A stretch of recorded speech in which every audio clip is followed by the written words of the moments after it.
Hello guys, गुडी kitchen में आपનું हार्दिक स्वागत છે। આજે આપણે બનાવવાના છે બટેકાનું શાક। ગેસ ઉપર જો કુકર મૂકી દીધું છે, ગેસ ચાલુ કરી લીધો છે અને આપણે અંદર નાખીએ તેલ 4 પાવડા જેવું।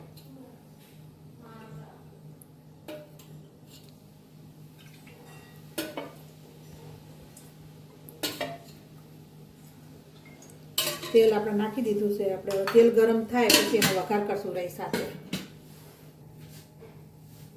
जो આપણું તેલ ગરમ થઈ ગયું છે, આપણે હવે અંદર રાઈ નાખશું। જો એક ચમચી થોડી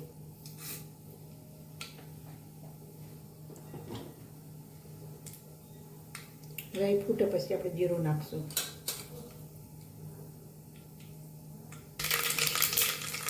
જો આપણી રાઈ ફૂટવા માંડી છે તેલમાં સરસ મજાની। હવે આપણે નાખશું અંદર થોડુંક જીરું। जीरु ऊपर आई गયું फूटी એટલે આપણે થોડીક નાખશું હિંગ। પછી આપણે નાખી દેવાના છે જો મોટા મોટા બે બટેકા છાલ ઉતારીને કટિંગ કરી લીધા હતા, એ પણ બે પાણી ધોઈ લીધા છે અને આપણે હવે નાખી દઈશું અંદર કુકરમાં બટેકા।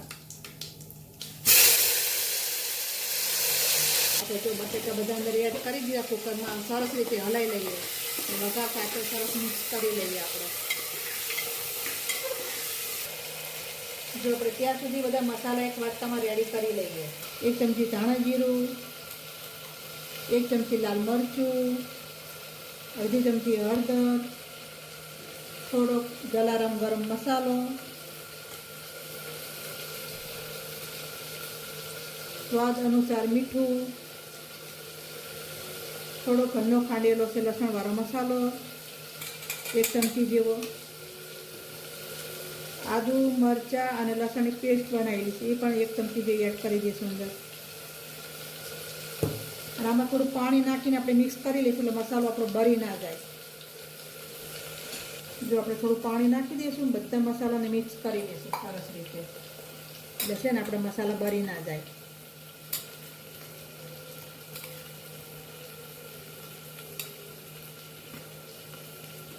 અહીં અંદર કુકરમાં એડ કરી દઈશું। સરખી રીતે આપણે સરસ મજાનું હલાવી લઈશું, બટેકા સાથે મિક્સ કરી દઈશું।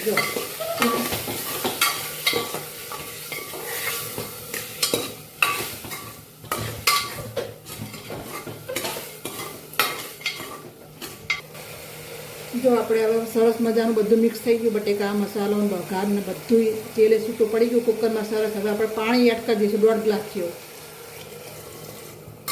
પાણી એડ કરી દઈશું આપણે અને સરસ રીતે હલાવી નાખીએ આપણે।